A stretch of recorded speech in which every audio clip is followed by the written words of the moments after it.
Hey, welcome back to another episode of Tech Talk. I am your host, Jeff Hootselle, the Chief Cloud Officer from AuditMax. Hey, you guys know Tech Talk is a show. We're talking to people doing amazing things in the world of IT, some terrific companies, some great leaders, really just folks doing some incredible things out there. And we've always got some great guests that join us in the show. Today is a fantastic guest. We've got Sam McHugh from Open Systems. So we're talking about the world of cybersecurity and some of the things that are happening in that space today. So Sam, welcome to the show. Thanks for joining us. Thank you. Very great intro you gave me. I'm pretty flattered and glad to be included in the festivities here. Yeah, we've known each other for a while now, and I know Open Systems really well. For maybe for folks that aren't familiar with the company, talk a little bit about Open Systems and just what makes you guys special. I think the first thing that surprises a lot of people is we're a 30-year-old company. So we've been doing security and network for over 20 years now, and so it kind of feels interesting that the market is finally catching up to us, and the fact that we offer clients a one-stop shop for everything from the network through the security stack and cybersecurity laid on top of it. So these sort of events are great to do because it's always a quest to get our name out there more and share some of the good work that we do and some of what you've been aware in the partner channel. And so love these opportunities. Yeah, so it's interesting, right? So I think just the notion of cybersecurity has picked up so much steam in the past few years. I mean, people see stories all the time about these large breaches and the impact they have and the financial dollars attached to it and the risk that can happen. You hear about ransomware attacks all the time. I mean, when you start thinking about kind of the idea of modern security and what that looks like, what comes to mind or how do you think of that from your approach?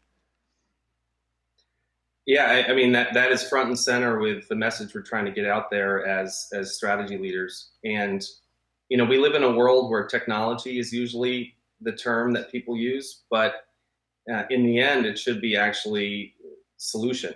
So the fact is, we're trying to teach people that modern security is not going to the Gartner Magic Quadrant and finding the technology provider in the top corner.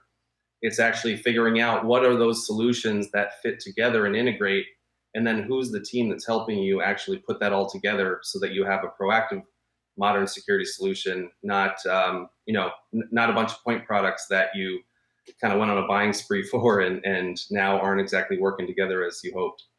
Yeah, and we see a lot of that today, right? So we'll talk to customers, and we have chief information security officers that join the show all the time, and they'll, you hear they've got a firewall solution, they've got a VPN solution, they've got something that does, manage detection and response, they have, alert logging, they have all these different products through all these different vendors.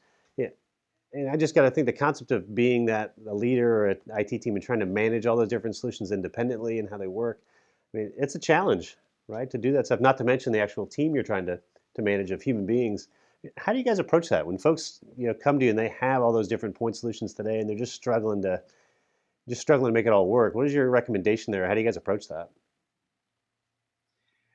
I mean, definitely starting from a very high level consultation is the best start. What do you have in place? What are the pains that we probably can predict, like massive amounts of alerts coming from all the different systems, the inability to tie it all together, and a team that's left being reactive all the time.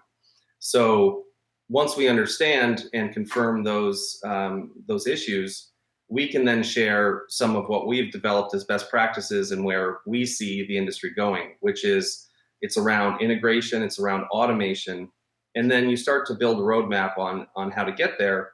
And in the end, open systems is the end of that roadmap.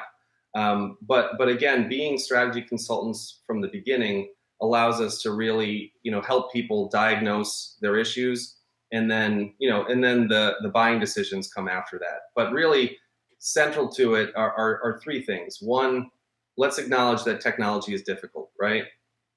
There's too much out there. There's too many endpoints and different products, like you said, firewalls that have to be addressed. And the question is then, if you can figure out the technology pieces in that, at least recognize that it has to be married with some sort of continuous monitoring mechanism.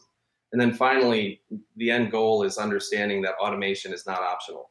If you can get to that point as a leader in your organization, then you can work with a solution partner like Open Systems to try to figure out what to do from there. But you have to start with really recognizing those three things, which I would say 90+% of companies are still in the midst of figuring out. Yeah, yeah, it's interesting. You mentioned the topic of automation. So we go to a lot of conferences and shows and hear a lot of presentations and research reports, and everybody's talking about AI and machine learning and all these different things. And in some cases, it feels like it's just kind of a buzzword. It's something off in the future, but what is your perspective on that when it comes to the security world, right? I mean, there's definitely a lot of promise when it comes to things like AI and machine learning incorporated in that and put all this stuff together. But is that a reality today? Are you guys able to leverage that and use those tools now, or is that something that's a couple years down the road still? No, it's very much here. It is interesting, though. I mean, we definitely try to go out there and educate that machine learning and AI are very overused terms, and it's often a sticker slapped on a marketing package. So the idea is, especially with machine learning, what is it doing and what is the solution that it creates? And with us, we have been doing this for so long, oftentimes trying to create our own solutions. And the one exception of that is we discovered that Microsoft was creating an automation engine for cybersecurity called Sentinel. And you got to credit Microsoft. They don't limp into a new market. They are investing $1 billion this next year in improving an already incredible automation engine in Sentinel. And so it's very much here. But again, Microsoft loves that they have their technology married with our customization and solution capabilities as a managed SOC. And so it's those two things together, coupled with the fact that we have 30 data scientists on staff that can help configure and actually give machine learning and AI a real capability in a package that can be used for CISOs and for organizations to actually have proactive security. That's great. Yeah, and Sam, I know you guys have a good partnership with Microsoft. I mean, what are the things about open systems in general that make you guys unique? I mean, there's a lot of folks that are recognizing the demand in this space of cybersecurity, and you're seeing more and more folks kind of jump into that marketplace. But like you said, open systems has been around for 30 years. What is it that makes you guys a little bit different and unique in that space? I mean, what drew me to the organization is the fact that it recognized the shortcomings of many managed services. So, oftentimes people are saying, I'm going to outsource this, but then they get sort of tepid tier one, slow SLA turnarounds. Open Systems does the opposite. It actually strives to get you right to the source of the fix. Our model actually is only tier three. So anytime something's not automated and a human is involved, a client is talking to a highly certified person who's probably a subject matter expert in that specific problem. And that differentiator has been a huge way for us to retain our customers and a huge way for us to live up to very aggressive SLAs.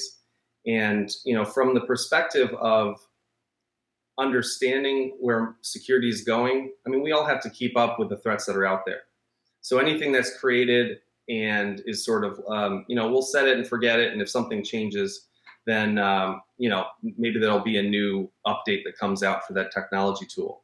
I mean, we are always continuously changing and evolving the solution that we have for our current clients so that anytime there's a current threat on the landscape, our client doesn't have to be the first to experience it to benefit from that solution that we're evolving for them as their modern and mature security provider. Yeah, it's a great solution, and we know a lot of guys that are really happy and have used you in the past. I mean, and obviously you're very, very passionate about it. But Sam, I'd be remiss. I know you're not just passionate about cybersecurity. During this pandemic, I've seen your other passions be posted online here. Talk a little about what's been going on during the quarantine and some of the other hobbies you have, what you've been doing there. No, well, luckily it's been embraced. Sometimes when people start singing, American Idol can be a love and hate thing, but I'm not doing American Idol. But I've enjoyed getting back into guitar and playing for family and friends, just songs that I've loved to play, and it's been kind of a way to bring people together when we're all sort of spread apart. So I'm not quitting cybersecurity anytime soon, but it's fun to have something to just shut off my brain and be a little creative. So the weekly music podcast has been fun, and I'm glad you enjoyed it. So Yeah, there you it's go. good So, that it's seeping into my work life. hey, anytime I can get educated on cybersecurity and then enjoy some musical stylings from Sam, it's always a pleasure. Yeah, So, it's all the fringe benefits, right? So, so Sam, for folks that want to find out more about open systems and want to connect with you, where's the best place for them to go? I mean, right now we have a couple avenues that are really educational to get a little more acquainted with open systems. We have a YouTube channel with great videos and testimonials that is very worth checking out. It's always good to see what customers are talking about instead of just hearing it from us. But of course, you can go to our site, open-systems.com. I'm on LinkedIn. I'm always trying to share news through there. So, definitely, encourage people to reach out to me. And we're always up for a chat. We love figuring out what people are struggling with and how we might be able to help. And definitely hope this finds a few people my way to engage in additional conversations. So thanks for doing That's this. great. That's great. Well, Sam, thanks so much for being a guest. We appreciate having you on the show. And for those of you who want to check out Sam's interview or check out more interviews like this, you can visit auditmax.com and see our whole library of past interviews there. So with that, we're signing off. Thank you for joining us, and we'll look forward to catching you next time.